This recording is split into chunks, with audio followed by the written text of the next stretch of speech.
Millionaire sees poor 7-year-old girl fix a 937 meters error on the company's main computer, leaving him pale. He couldn't believe his eyes. Before we reveal this poignant story of loneliness and pain, let us know where you're watching from and subscribe for more heartfelt tales. The thunderous crash of breaking glass echoed through the 52nd floor of Sterling Industries as 7-year-old Emma wiped her dirty hands on her torn jacket. The massive computer screen flickered wildly, displaying numbers that would make grown men weep. A $947 million error that had just vanished with a few keystrokes from her small fingers. "How did you get in here, little girl?" The deep voice behind her was cold, authoritative, and unmistakably terrified. Emma turned slowly, her bright green eyes meeting the steely gaze of Michael Sterling, the most powerful CEO in the city. His expensive suit couldn't hide the way his hands trembled as he stared at his computer screen. Then back at her, the man who controlled a business empire worth billions was shaking at the sight of a homeless child standing in his pristine office. "You kept making the same mistake," Emma said simply, her voice carrying a wisdom that seemed impossible for someone so young. "In the quarterly projections, the algorithm was corrupted 3 layers deep. Your entire financial modeling system has been compromised for months." Michael's face went pale as he stepped closer, his Italian leather shoes clicking against the marble floor. This wasn't possible. The error had been plaguing his company for months, costing millions daily, and his entire team of MIT graduates couldn't solve it. Yet this homeless child, with dirt under her fingernails and holes in her shoes, had somehow infiltrated his secured building and fixed it in minutes. "Who are you?" he whispered, his voice barely audible above the humming servers that lined the walls of his corner office. Emma's eyes filled with tears she'd been holding back for weeks. Her small chin trembled as she gathered the courage to speak the words that would change both their lives forever. "My name is Emma Collins, and—" She paused, her small voice breaking with emotion. "My mama told me before she died that you're my daddy." The words hit Michael like a physical blow, as if someone had struck him directly in the chest. Collins, the name that haunted his dreams, the name he'd tried to forget for 8 years. Sarah Collins, the brilliant programmer he'd loved with every fiber of his being and abandoned when his father threatened to disown him for dating someone from the wrong side of town. "That's impossible," he breathed. But even as he said it, he could see Sarah's eyes staring back at him from Emma's face. The same intelligence, the same fire, the same devastating beauty that had captured his heart all those years ago. The same stubborn tilt to her chin when she was determined to prove a point. Emma reached into her tattered backpack with trembling fingers and pulled out a faded photograph, a picture of Michael and Sarah laughing together at a company picnic 8 years ago, her hand resting on her barely visible pregnant belly. The photo was worn from handling, creased from being folded and unfolded countless times. "She kept this hidden until the very end," Emma said, her voice breaking as tears rolled down her dirty cheeks. "She made me promise to find you when she was gone. She said you had a right to know about me. And I had a right to know my father, even if you didn't want me." Michael's knees gave out, and he sank into his leather chair, staring at the impossible genius child who had just turned his world upside down. Outside his floor-to-ceiling windows, the city stretched endlessly below them, millions of people living their lives unaware that in this moment everything was changing. The photograph in Emma's small hands was proof of a love he'd never been brave enough to fight for, and a daughter he never knew existed. "Sarah," he whispered, the name like a prayer on his lips. "Oh God, Sarah, what have I done?" Emma stepped closer, her small frame dwarfed by the massive desk that separated them. "She never stopped loving you," she said quietly, "even when we had nothing. Even when she was dying, she said you were a good man who made a scared choice. She said maybe someday you'd be brave enough to choose love instead of fear." The innocence in her voice, combined with the devastating accuracy of her words, shattered something fundamental inside Michael's chest. He had chosen fear. He had chosen his inheritance, his family's approval, his corporate legacy over the woman who loved him unconditionally. And now that woman was gone, leaving behind a daughter who possessed her brilliant mind and his own desperate need for connection. The silence in Michael's office stretched like a chasm between two worlds, his pristine corporate empire and the harsh reality standing before him in torn sneakers. Emma shifted nervously, her small frame dwarfed by the massive mahogany desk and towering bookshelves filled with business awards and accolades that suddenly seemed meaningless. "Sarah never told me," Michael finally whispered, his voice cracking with emotion as he studied every detail of Emma's face. I would have been there. I would have fought for both of you." Emma's eyes flashed with a pain far too mature for her 7 years, a look that spoke of nights spent watching her mother struggle to pay for medicine they couldn't afford. "She said you chose your company over her, that your family would never accept someone like us. She said rich people only love poor people in movies." The accusation cut deeper than any hostile takeover Michael had ever faced. He remembered that night 8 years ago with crystal clarity. His father's ultimatum, delivered in the coldest voice imaginable, the board of directors threatening to remove him from succession, the impossible choice between love and legacy.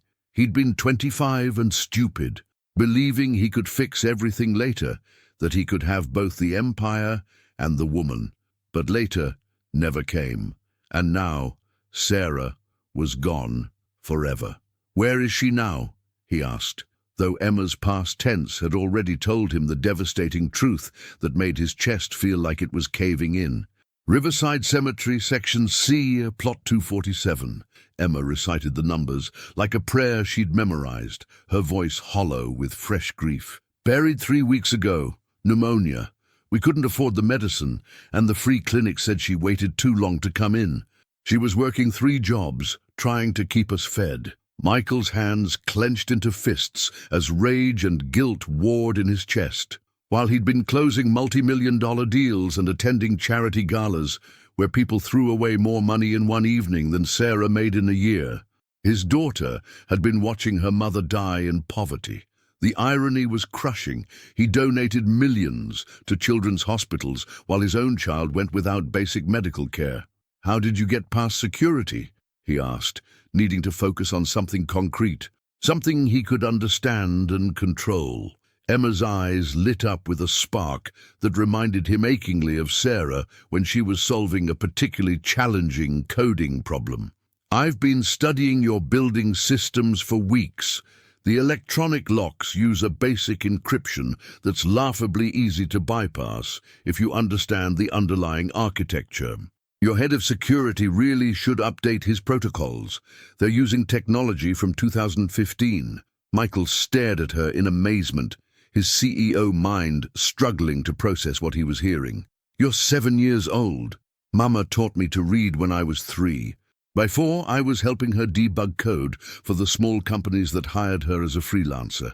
We didn't have much, but we had each other and her old laptop that took 5 minutes to boot up." Emma's voice softened with memory, and for a moment she looked like the child she was. "She always said I got my brain from my father. She said you could solve any problem if you just looked at it from the right angle." The weight of missed years crashed over Michael like a tsunami. Birthday parties where he wasn't there to blow out candles, first words he never heard, scraped knees he never kissed better, bedtime stories he never read. All the moments that make up a childhood, all the precious memories that bond a parent and child, stolen by his own cowardice. "The $947 million error," he said suddenly, his mind racing. "How did you know how to fix it? My entire IT department has been working on that problem for 6 months. Emma tilted her head, studying him with that unsettling intensity that seemed to see straight through to his soul. "It wasn't really broken. Someone introduced the error deliberately. The code signature is subtle, but it's there if you know what to look for. a systematic manipulation designed to look like a software glitch while slowly draining funds into an offshore account in the Cayman Islands. Michael's blood ran cold as the implications hit him. "You're saying someone is embezzling from my company?" "Not just embezzling," Emma said quietly, her voice taking on the same serious tone Sarah used when she was explaining something critical. "They're planning something much bigger. This is just the beginning." The revelation hung in the air like a toxic cloud as Michael struggled to process what his 7-year-old daughter had just told him. Embezzlement was one thing. He'd dealt with financial crimes before, but Emma's words suggested something far more sinister, a conspiracy that went deeper than simple theft. "What do you mean by something bigger?" Michael asked, his CEO instincts kicking in despite the emotional turmoil that was threatening to overwhelm him. Emma approached his computer with the confidence of someone 3 times her age, her small fingers flying across the keyboard with a speed and precision that made Michael's head spin.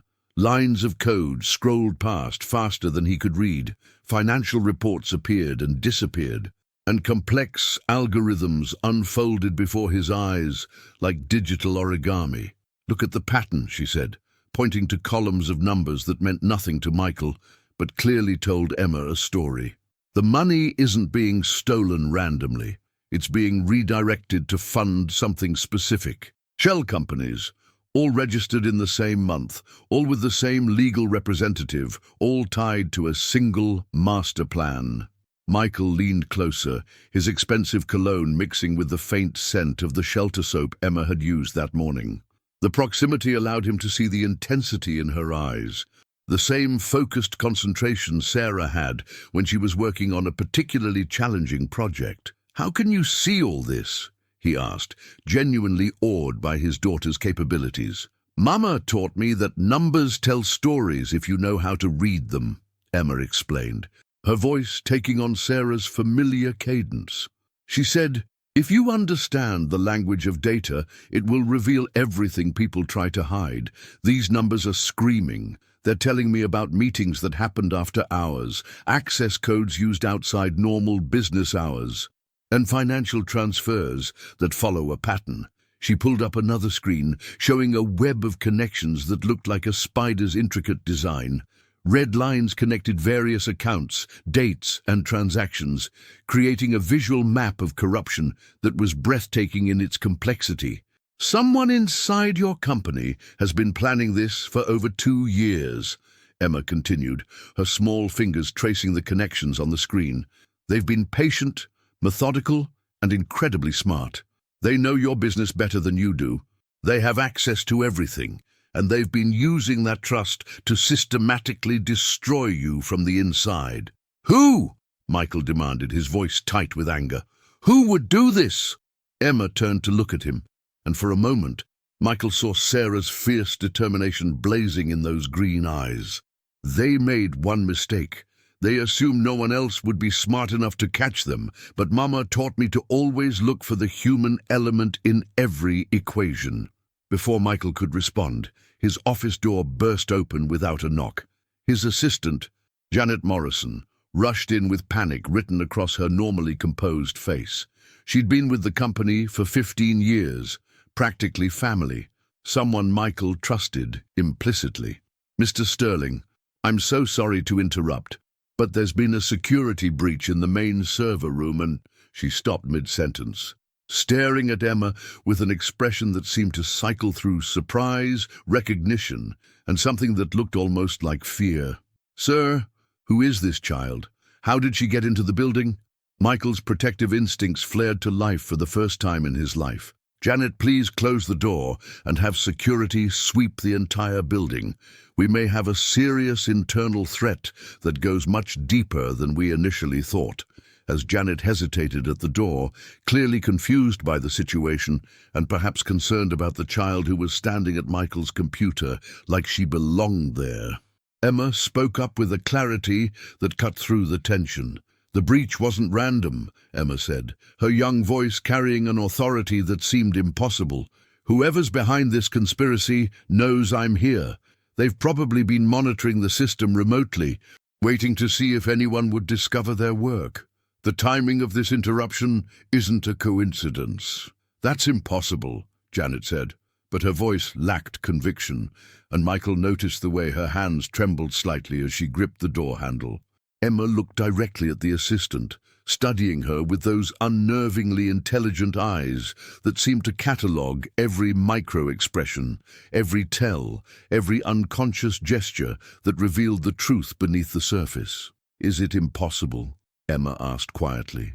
"When was the last time you ran a comprehensive security audit on all employee access codes, especially senior staff?" Janet's face went pale. We run them quarterly, but not on family," Emma continued relentlessly, her voice gentle but devastating. "Because you trust them, because you assume loyalty runs deeper than greed, because you believe that people who've been part of something for 15 years could never betray it."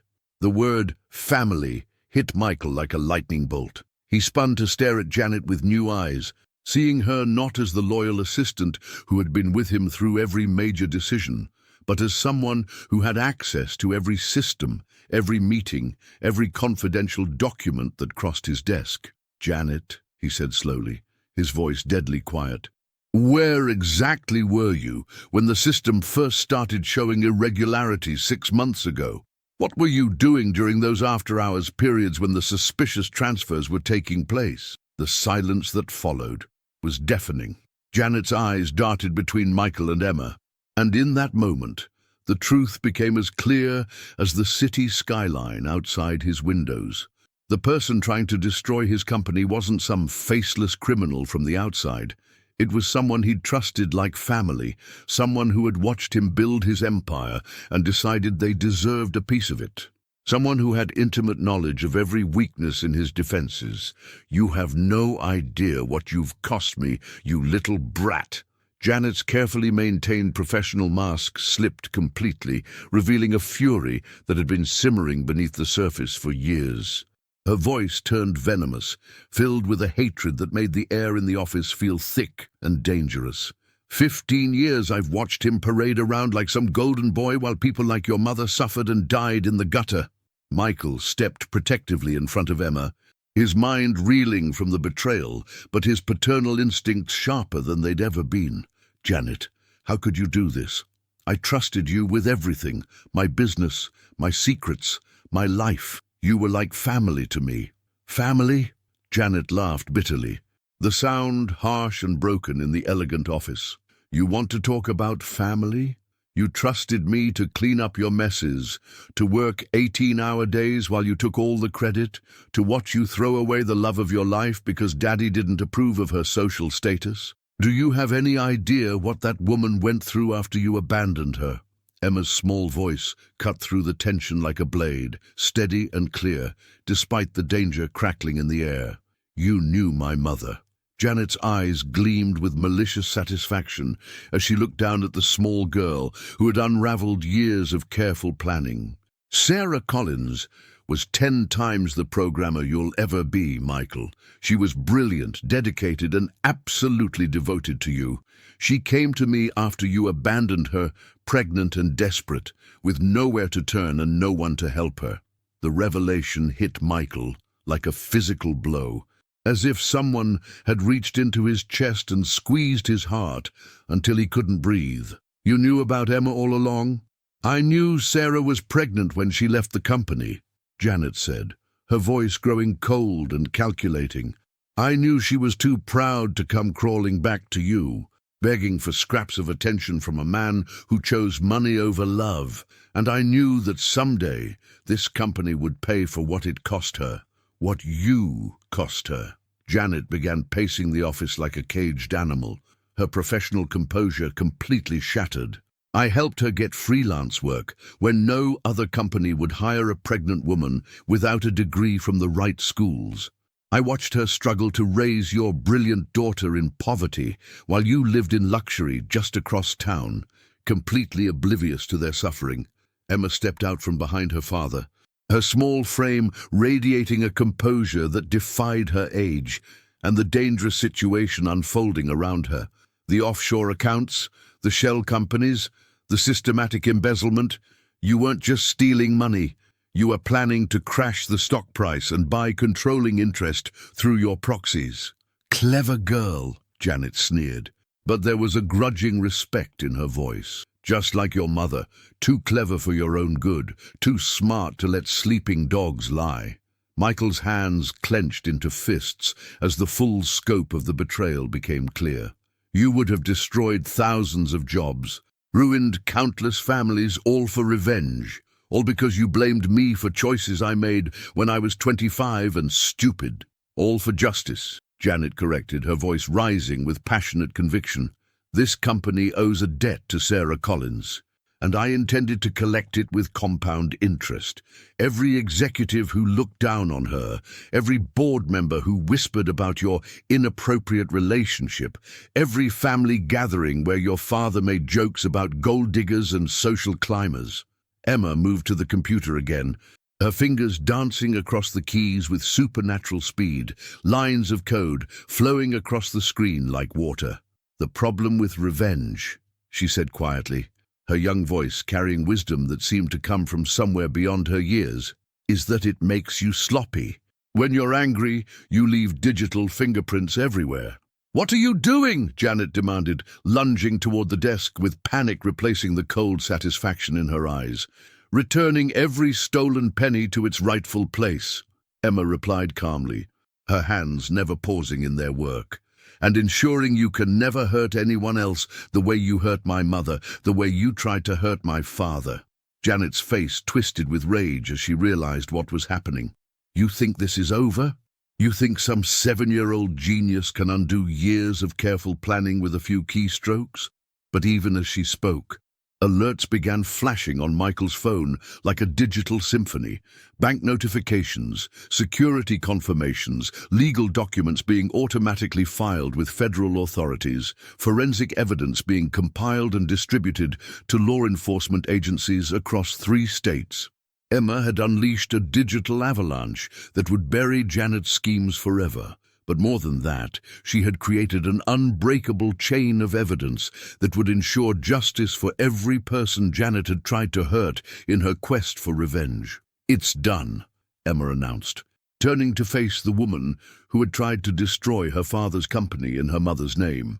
Every transaction reversed, every illegal account frozen, every piece of evidence delivered to the FBI, the SEC, and the Financial Crimes Division.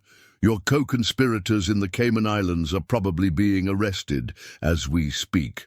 Janet stared at the screens in disbelief, watching 15 years of careful planning evaporate in minutes. The shell companies were being dissolved, the stolen funds were flowing back to their rightful accounts, and her entire network of corruption was collapsing like a house of cards in a hurricane. Sarah should have been proud of her, Janet whispered, her voice breaking as the reality of her situation finally sank in. She should have lived to see this. She should have lived to see her daughter save the company that destroyed her life. For the first time since the confrontation began, Emma's composure cracked. Tears rolled down her cheeks as she nodded, her small voice thick with emotion. She would have been proud, and she would have forgiven you, because that's who she was. She never held grudges, even when people hurt her. The sirens wailing in the distance announced the arrival of federal agents. But Michael barely heard them. All he could see was his daughter, brilliant, compassionate, and utterly alone in the world, except for him. The FBI agents filed into Michael's office like a choreographed invasion, their serious faces and dark suits creating an atmosphere of controlled chaos that transformed the elegant corporate space into something resembling a crime scene. Lead Agent Rodriguez, a stern woman in her 40s with intelligent eyes that missed nothing, surveyed the situation with the practiced gaze of someone who had seen every type of white-collar crime imaginable. Mr. Sterling, we received your emergency financial fraud report along with what appears to be the most comprehensive evidence package our cybercrime unit has ever encountered, Agent Rodriguez said, her voice carrying the authority of 15 years in federal law enforcement. Her gaze shifted to Janet, who sat slumped in a chair with all the fight drained from her, looking older than her 53 years. Ms. Janet Morrison, you're under arrest for conspiracy to commit fraud, money laundering, computer crimes, and conspiracy to manipulate securities prices. As they read Janet her rights in the formal, ritualistic language of law enforcement, Michael knelt beside Emma, who was quietly watching the proceedings with those unnervingly mature eyes that seemed to understand far more than any 7-year-old should about betrayal and justice. "Are you okay, sweetheart?" he asked softly, the endearment feeling both natural and strange on his lips. He'd never called anyone sweetheart before, but somehow it seemed like the only appropriate word for this remarkable little girl who had saved his company and turned his world upside down. Emma nodded slowly, wiping her tears with the back of her hand, leaving small streaks in the dirt on her cheeks. "Mama always said that sometimes good people do bad things when they're hurting too much. Miss Janet loved my mother, didn't she? That's why she was so angry." The insight from his 7-year-old daughter left Michael speechless. Even in the midst of betrayal and chaos, even after being called names and threatened by a woman consumed with revenge, Emma could see the pain behind Janet's actions. She possessed a level of emotional intelligence that most adults never achieved. Agent Rodriguez approached them, her expression softening slightly when she looked at Emma, though her professional demeanor remained intact. "Young lady, I have to ask, how exactly did you uncover this fraud? Our cybercrime unit has been investigating similar patterns in corporate embezzlement for months, without the kind of success you achieved in a single afternoon." Emma glanced at Michael, seeking permission, with a look that reminded him painfully of Sarah asking if she could explain a particularly complex coding concept to their colleagues. When he nodded encouragingly, she turned back to the agent. "The pattern was hidden in the quarterly reconciliation reports," Emma explained, her young voice taking on the cadence of a college professor delivering a lecture. "Most people look at the big numbers, the millions and billions that make headlines. But the truth was, in the microtransactions, the tiny amounts that most auditors would dismiss as rounding errors or system glitches." Agent Rodriguez exchanged a meaningful look with her partner, Agent Chen, who was busily photographing the computer screens that still displayed Emma's work. "Can you be more specific about the methodology?" Emma's eyes lit up with the same passion Michael had seen in Sarah when she was deep in a challenging project. Someone was skimming fractions of pennies from thousands of employee accounts and vendor payments, then redirecting them through a series of automated transfers that bounced between 17 different banks in 8 countries before landing in the final destination accounts. "And you figured this out? How old are you again?" Agent Chen asked, looking up from his camera with undisguised amazement. 7, Emma said simply, as if age was irrelevant to the discussion of international financial crimes. "My mother taught me that computers are just very fast calculators, and calculators don't lie. People lie, systems can be corrupted, but mathematics always tells the truth if you know how to ask the right questions." Agent Rodriguez was taking detailed notes, her pen moving rapidly across her notepad. "Mr. Sterling, this level of forensic analysis would be impressive from our team of specialists with advanced degrees and years of experience. Your daughter has potentially saved your company hundreds of millions of dollars and prevented what could have been one of the largest corporate takeovers in recent history." As the agents prepared to lead Janet away, she stopped at the door and turned back one last time. Her face was streaked with tears, and for a moment she looked like the woman Michael had trusted for 15 years, rather than the criminal who had tried to destroy everything he'd built. "Michael," she said quietly, her voice barely audible above the radio chatter from the hallway where more agents were securing evidence. "Don't make the same mistakes twice. That little girl is the best thing that ever came from your relationship with Sarah. Don't let your family's prejudices or your own fear rob you of her the way they robbed you of Sarah." The door closed with a finality that echoed through the now quiet office, leaving behind the smell of coffee and the lingering tension of confrontation. Michael and Emma were alone again, surrounded by the remnants of corporate betrayal and the beginning of an impossible new reality that neither of them fully understood yet. "What happens now?" Emma asked, her small voice barely audible in the sudden silence. Michael looked at his daughter, really looked at her for the first time, seeing past the torn clothes and dirty face to the brilliant, brave little girl who had just saved his empire and changed his life forever. "Now I try to figure out how to be the father you deserve, even though I have no idea how to do that." "I don't need fancy things," Emma said quickly, her voice carrying the wisdom of a child who had learned too early that material possessions couldn't fill the emptiness left by loss. I just don't want to be alone anymore. I don't want to wake up scared that there's no one coming home." The simple honesty of her words shattered something fundamental inside Michael's chest. He pulled her into his arms, feeling her small body relax against him for the first time, and realized that for all his wealth and power, he had never held anything more precious than this moment. "You'll never be alone again," he promised, his voice thick with emotion and determination. "I swear to you, Emma, I'll spend the rest of my life making up for the time we lost. And I'll never let fear make my choices again." 3 hours later, Michael's penthouse apartment felt like a museum that had suddenly been asked to become a home. Emma stood in the marble foyer, her small figure dwarfed by the soaring 20-foot ceilings and expensive artwork that had been selected by an interior designer who specialized in creating spaces that impressed business associates rather than welcomed families. "This is where you live?" she asked, her voice echoing in the vast space as she turned in a slow circle, taking in the pristine white walls, the modern sculptures that cost more than most people made in a year, and the floor-to-ceiling windows that offered a god's-eye view of the city below. "This is where we live now," Michael corrected gently, watching her take in the opulent surroundings, with the wide eyes of a child who had spent her life in cramped apartments and homeless shelters. "Emma, I know this is overwhelming, and I know it probably doesn't feel like a home to you.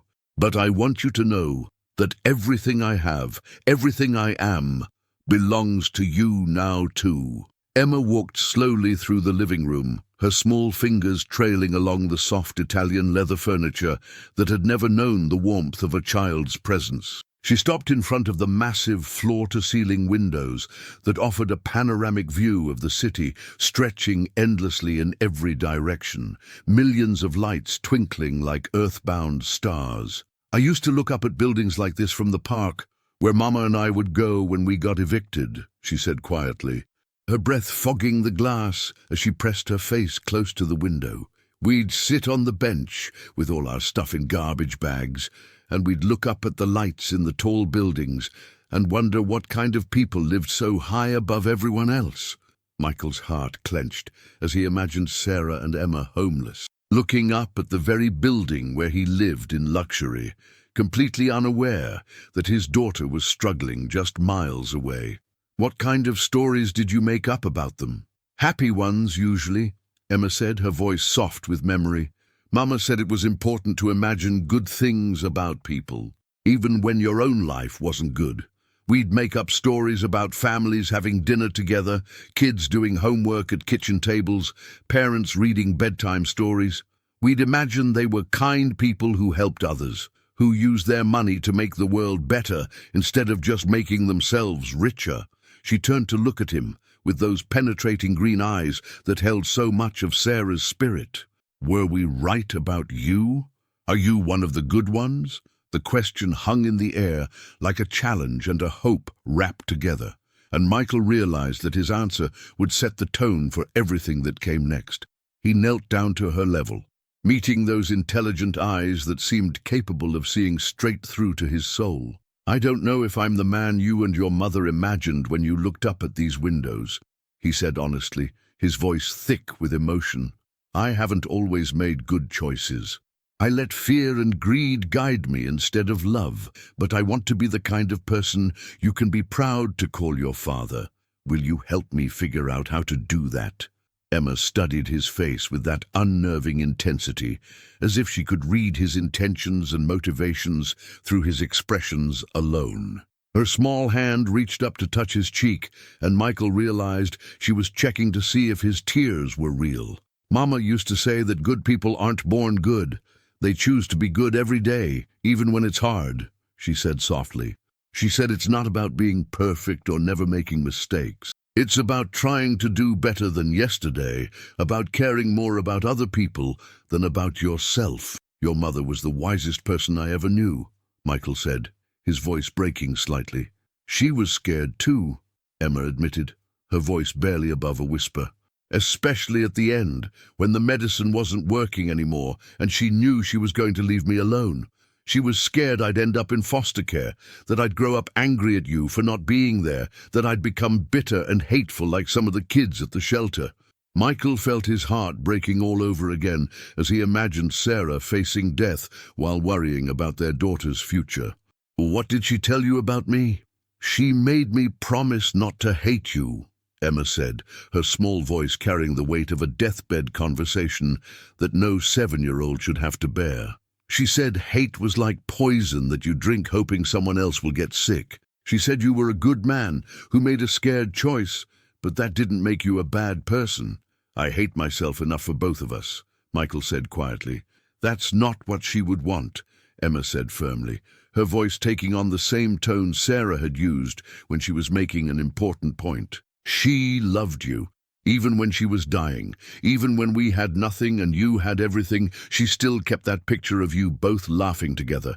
She said love doesn't die just because people make mistakes or because life gets hard. The wisdom from his 7-year-old daughter left Michael feeling humbled and awed. How are you so wise, sweetheart? How do you understand things that most adults never figure out?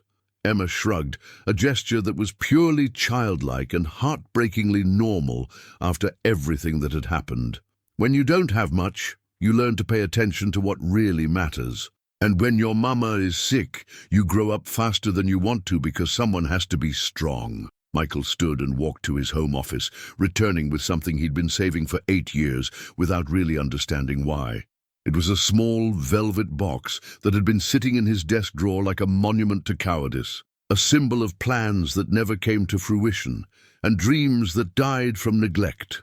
I bought this for your mother, he said softly, opening the box to reveal a simple but elegant diamond ring that caught the light from the city below and threw tiny rainbows across the white walls. I was going to propose the night my father threatened to disown me if I didn't end our relationship. Instead, I let fear win, and I lost everything that actually mattered. Emma touched the ring gently with one small finger, her eyes wide with wonder. She would have said yes. How do you know? Michael asked, though part of him already knew the answer. Because she kept hoping you'd come back, even at the very end when she could barely breathe, Emma said, tears streaming down her face. She used to look out our little window at the shelter and say, maybe today Michael will remember that love is stronger than fear.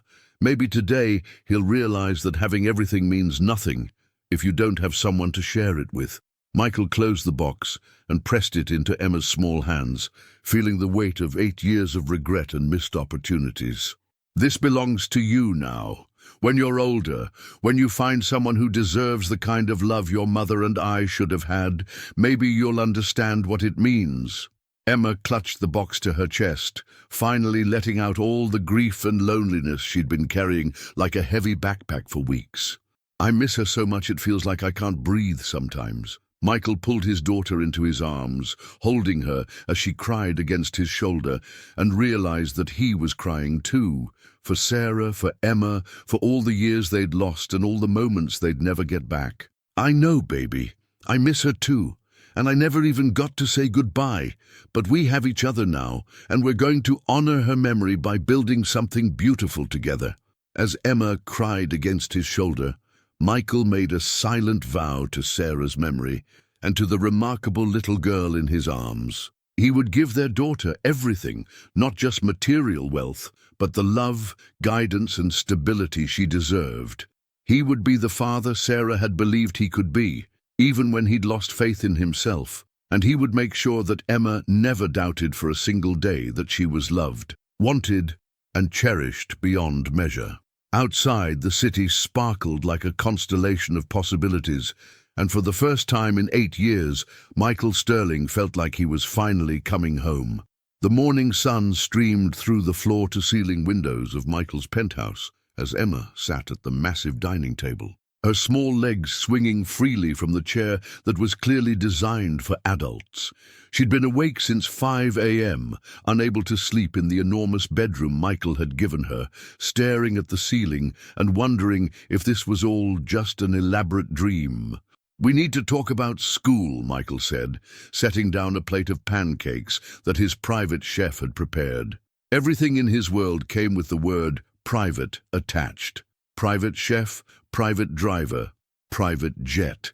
Emma wondered if she would become his private daughter, hidden away from a world that might judge their unconventional beginning. "I've never been to real school," Emma admitted, cutting her pancakes into precise geometric shapes. "Mama taught me everything at home, or sometimes in libraries when we had a place to stay near one. She said traditional education would bore me." Michael nearly choked on his coffee. "You've never been to school? But you're 7. Isn't that illegal?" "Homeless kids fall through cracks," Emma said matter-of-factly, her voice carrying the weight of someone who understood bureaucratic failures better than most adults. "Social services can't track what they can't find. Mama was always moving us around, keeping us invisible." The implications hit Michael like a sledgehammer. Emma wasn't just brilliant and emotionally mature. She was also completely undocumented in any official system. No school records, no medical history, no legal proof of existence beyond the birth certificate Sarah had hidden in their belongings. "We'll figure something out," Michael promised, though he had no idea how to enroll a genius child who had been living off the grid. "What would you like to do today?" Emma's eyes lit up with an excitement that reminded him painfully of Sarah discovering a new programming challenge. "Could we visit Mama's grave? I haven't been back since the funeral, and I want to tell her about finding you." The request stopped Michael cold. He'd been avoiding even thinking about Sarah's final resting place, unable to face the reality of visiting the grave of the woman he'd loved and lost through his own cowardice. But looking at Emma's hopeful face, he realized this wasn't about his guilt. It was about a little girl who needed to share her joy with her mother. An hour later, they stood in Riverside Cemetery, Section C, Plot 247. The grave was marked only by a simple wooden cross with Sarah's name and dates carved in basic lettering. No elaborate headstone, no flowery epitaph, just the stark reminder that someone who had loved deeply and died young was buried here. Emma knelt beside the grave, her small hands folding in her lap as she spoke in a whisper that carried in the morning stillness. "Hi, Mama. I found him. I found Daddy, just like you told me to. He's sad about losing you, but he wants to take care of me. I think you'd like who he's trying to become."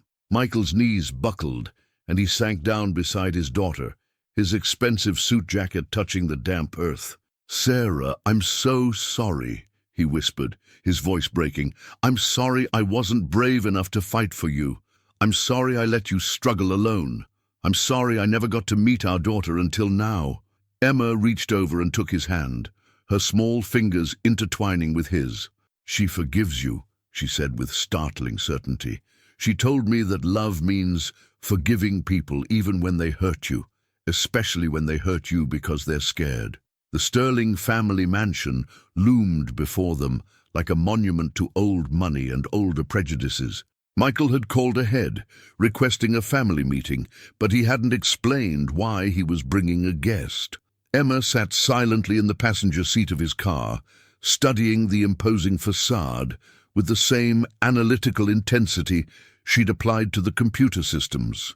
"Remember what we discussed," Michael said softly, taking her small hand in his. "No matter what they say, no matter how they react, you belong here. You're my daughter, and that makes you a Sterling." Emma nodded, but Michael could see the anxiety in her eyes. She'd changed into one of the dresses they'd bought that morning, a simple blue outfit that made her look even younger than her 7 years. The front door opened before they could knock. Michael's father, William Sterling III, stood in the doorway like a gatekeeper to an exclusive club. At 72, he was still imposing, silver-haired, perfectly dressed, with eyes that could freeze water. "Michael," he said coolly, his gaze dropping to Emma with obvious disapproval, "you didn't mention you were bringing a guest." "Father, I'd like you to meet your granddaughter," Michael said, his voice steady despite the hammering of his heart. "This is Emma Collins Sterling." The silence that followed was so complete that Emma could hear the grandfather clock ticking in the hallway. William's face went through several expressions: surprise, calculation, and finally, cold fury. The family library felt like a courtroom as Michael's mother, Patricia, and his sister Victoria joined them.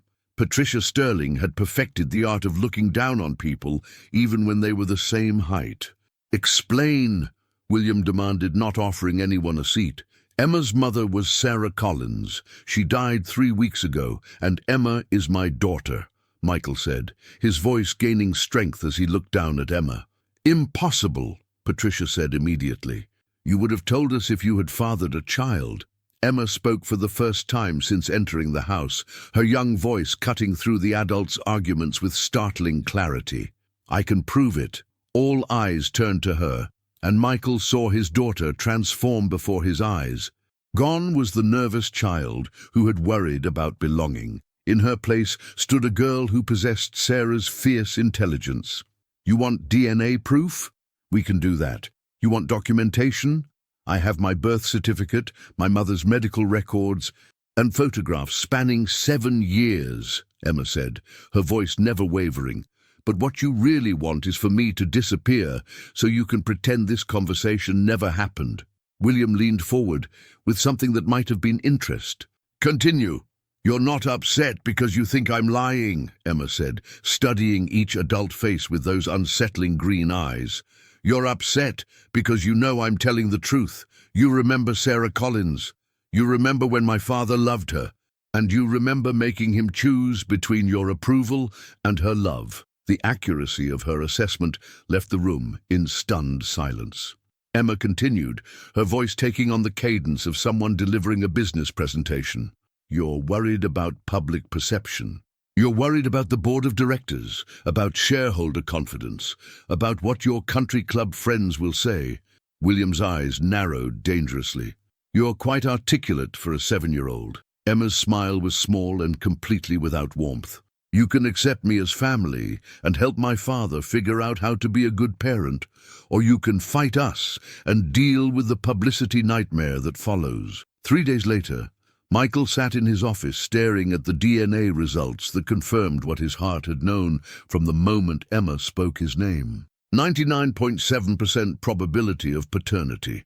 The science was irrefutable, but the emotional reality was still overwhelming. "Mr. Sterling," his new assistant knocked on his door. "There's a woman here to see you about Emma. She says she's from Child Protective Services." Michael's blood turned to ice. "Send her in immediately."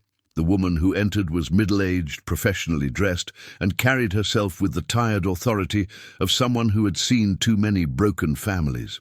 "Mr. Sterling, I'm Margaret Walsh from CPS.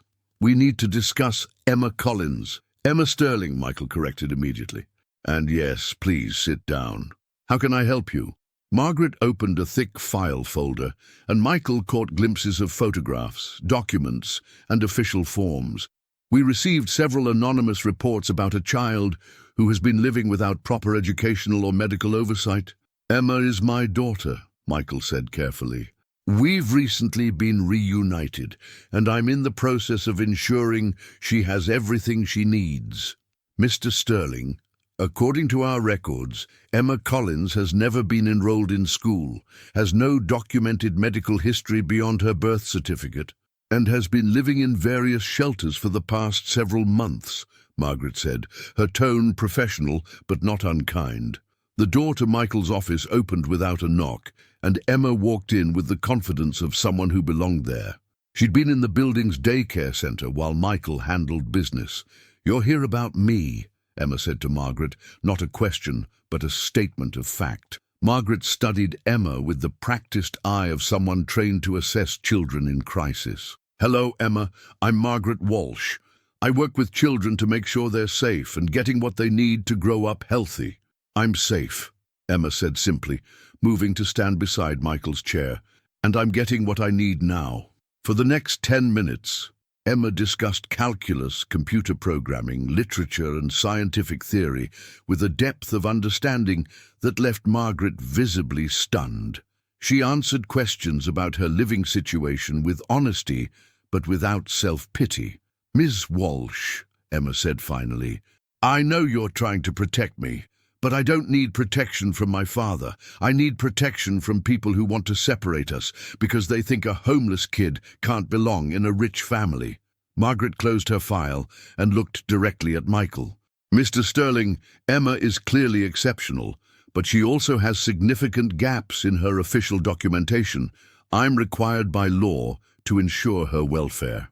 "What do you need from us?" Michael asked. "Immediate school enrollment, complete medical evaluation, psychological assessment, and a home study to verify that her living situation is appropriate," Margaret listed. "If those requirements are met satisfactorily, I see no reason for further intervention." After Margaret left, Emma climbed into the chair across from Michael's desk. "Someone called them," she said matter-of-factly. "Someone who knows enough about us to file a detailed report, but who wants to cause problems." Michael nodded grimly. "Any ideas who?" Emma was quiet for a moment, processing information at superhuman speed. "Someone in your family who thinks making things difficult will convince you to give up on me. Would you, if it becomes too complicated?" Emma asked quietly. Michael was kneeling beside her before she finished the question. "Emma, there is nothing that could make me give up on you. You are my daughter, and I will fight heaven and earth to keep you safe." The prestigious Whitmore Academy had never encountered a student quite like Emma Sterling. Michael sat in the headmistress's office, watching Dr. Elizabeth Hartwell review Emma's test results with expressions that cycled between amazement and concern. "Mr. Sterling, these scores are unprecedented," Dr. Hartwell said, adjusting her glasses. "Emma's mathematical abilities test at a college senior level. Her reading comprehension is beyond our standardized measurements." "Is that a problem?" Michael asked. "It's a challenge," Dr. Hartwell admitted. "We've never had a 7-year-old who could academically compete with our high school seniors. Intellectually, she belongs in advanced placement courses. Socially and emotionally, she needs to be with children her own age." Emma had been sitting quietly in the corner, reading a physics textbook. Now she looked up with that unsettling directness. "What if I did both? Regular classes with kids my age for social interaction, advanced classes for subjects where I'm already beyond the grade-level curriculum." Dr. Hartwell blinked. "That's actually quite reasonable, though it would require creating an entirely individual educational plan." "I can help design it," Emma offered. "I know where my knowledge gaps are. Mama always said education should be tailored to the student, not the other way around."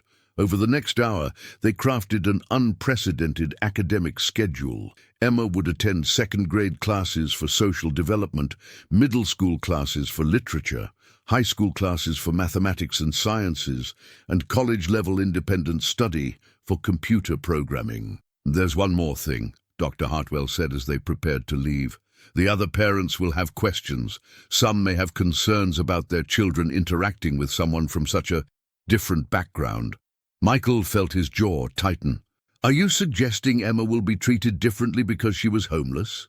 "I'm suggesting that some families at Whitmore place great importance on social hierarchy," Dr. Hartwell said diplomatically. Emma stood up, closing the physics textbook. "Dr. Hartwell, do you know why smart kids sometimes struggle in school?" "Please enlighten me," Dr. Hartwell said, genuinely curious. "Because they're taught that being smart means having the right answers, but real intelligence means asking better questions," Emma said. "If the other students or their parents have problems with me, maybe the question isn't what's wrong with me. Maybe the question is what they're afraid of." Dr. Hartwell stared at Emma for a long moment, then turned to Michael with something that might have been admiration. "Mr. Sterling, I think your daughter is going to be just fine. It's the rest of us who might need to adjust." As they left the academy, Michael felt a complex mixture of pride and anxiety. Emma would receive the education she deserved, but he worried about the social challenges she would face. "I'm worried about you," Michael admitted. "These kids come from families like mine, families that judge people based on money and status." Emma was quiet before responding. "Daddy, Mama taught me that being different isn't a weakness. It's just information. It tells you who's worth your time and who isn't. The kids who can't see past where I came from aren't the kids I want to be friends with anyway."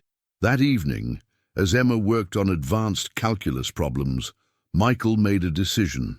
He picked up his phone and called the local news station. "This is Michael Sterling from Sterling Industries," he said. "I'd like to tell you a story about a remarkable little girl."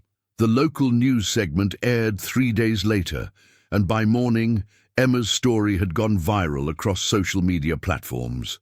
The narrative of the homeless genius who saved her father's company captured public imagination in ways Michael had never anticipated.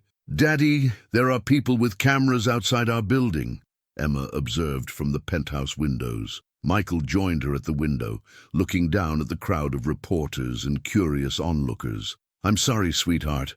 I thought telling our story would help people understand who you really are." Emma studied the scene below. "They're not all reporters. Look at the signs some of them are holding." Michael squinted and realized Emma was right. Mixed in with the media were people holding handmade signs with messages like "Emma is amazing" and "Smart kids matter too." The phone rang. It was Dr. Hartwell from Whitmore Academy. "Mr. Sterling, I'm calling about Emma's first day tomorrow," she said. "We've received dozens of calls from parents and media outlets. Some parents are demanding increased security. Others are asking if their children can be in Emma's classes." Michael's heart sank. "Are you asking us to delay her enrollment?" "Actually, several families have specifically requested that their children be placed in Emma's peer-level classes," Dr. Hartwell said, her tone shifting to something warmer. "The parents want their children to learn from Emma's example of resilience and intelligence." After ending the call, Michael found Emma in her room, looking smaller than her 7 years. The viral attention had clearly overwhelmed her. "I never wanted to be famous," she said quietly. "I just wanted to find my daddy and maybe have some friends." Before he could answer, the doorman called to announce a visitor. "Mr. Sterling, there's a young boy here with his mother. They say they're from Emma's new school." 10 minutes later, Michael opened the door to find a woman about his age, with kind eyes, and a boy who looked to be Emma's age, both holding a plate of homemade cookies. "Mr. Sterling, I'm Dr. Sarah Chen, and this is my son David. He'll be in Emma's second-grade class at Whitmore," the woman said with a warm smile. "We saw the news story, and David insisted we come welcome Emma to the school." David stepped forward, his dark eyes bright with excitement. "Is Emma really as smart as they said on TV? Can she really do college math?" Emma appeared behind Michael, curiosity overcoming her shyness.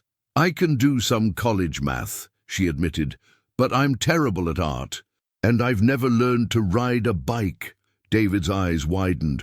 "You can't ride a bike? That's okay. I can teach you. My dad taught me in Central Park." The simple, enthusiastic offer from a peer broke through Emma's defenses in a way that all the adult reassurances hadn't managed. For the first time since the story broke, she smiled with genuine happiness. "You'd really teach me?" she asked. "Sure. Being smart at math doesn't mean you're supposed to know everything," David said with practical wisdom. "Everyone's good at different things." As the two children bonded over cookies, Michael felt a weight lifting from his shoulders. Emma had been worried about making authentic connections, but David saw her as neither a tragic figure nor a celebrity, just a potential friend with interesting skills. By the time David and his mother left, Emma was laughing and planning bike riding lessons. The viral fame still swirled around them, but inside the apartment, a 7-year-old girl was simply excited about making her first real friend. 6 months later, Emma's life had settled into a rhythm that seemed impossible when she first walked into Michael's office. She excelled in her advanced classes while developing genuine friendships with children her own age. The media attention had faded, replaced by a more sustainable reality. Michael stood in the cemetery again, this time beside a beautiful marble headstone that read, "Sarah Elizabeth Collins, beloved mother, brilliant mind, forever in our hearts." Emma knelt beside the grave, sharing her latest achievements. "I got an A+ on my science project about renewable energy, and David and I won the school's math competition as a team," Emma said to the headstone. "Daddy says you would be proud of how I'm learning to balance being smart with being a kid." Michael had indeed learned to balance many things. His role as CEO with his role as father. Emma's extraordinary abilities with her need for normal childhood experiences. "There's something else," Emma continued. "Daddy's been dating someone. Her name is Dr. Martinez, and she's really nice. She doesn't try to replace you. She just fits with us." Michael smiled, thinking of Carmen Martinez, the child psychologist who had conducted Emma's required evaluation and somehow become an important part of their lives. Carmen understood gifted children and had helped Michael navigate the challenges of raising a daughter whose needs were unlike anything he'd experienced. "She makes Daddy laugh," Emma added, "and she taught me how to braid my hair the way you used to. She says loving new people doesn't mean loving old people less." "Mr. Sterling?" A familiar voice interrupted their cemetery visit. Margaret Walsh from CPS approached with an official-looking folder. "I'm sorry to interrupt, but I wanted to deliver this personally." Michael tensed, old fears surfacing. "Is there a problem?" Margaret smiled, the first genuinely warm expression he'd ever seen from her. Quite the opposite. "This is the official closure of Emma's case. She's thriving academically, socially, and emotionally. By every measure we use, Emma is exactly where she should be." Emma stood up, brushing dirt from her knees. "Does this mean no one can try to take me away from my daddy?" "This means you're officially and permanently part of the Sterling family," Margaret confirmed. After Margaret left, Emma and Michael sat on the bench near Sarah's grave. The cemetery had become a place of peace for them, rather than just sorrow. "Daddy," Emma said thoughtfully, "do you think Mama knew this would happen? Do you think she somehow knew that if I found you, everything would work out?" Michael considered the question seriously. "I think your mother was brilliant enough to know that love finds a way to heal even the biggest mistakes. She raised you to be strong enough to survive anything and kind enough to forgive anyone." Emma leaned against his side. "Content in the afternoon sunshine. I used to think being smart meant having all the answers, but Mama was right. It really means asking better questions." "What questions are you asking now?" Michael wondered. Emma's smile was bright with possibility. "I'm asking what amazing things we'll do together tomorrow. I'm asking how many people we can help. I'm asking how to honor Mama's memory by building something beautiful with the love she gave us." Michael pulled his daughter closer, overwhelmed by gratitude for the homeless little girl who had hacked into his building and his heart, saving both his company and his soul. In the distance, the city stretched endlessly toward the horizon, full of possibilities for a father and daughter who had found each other against impossible odds.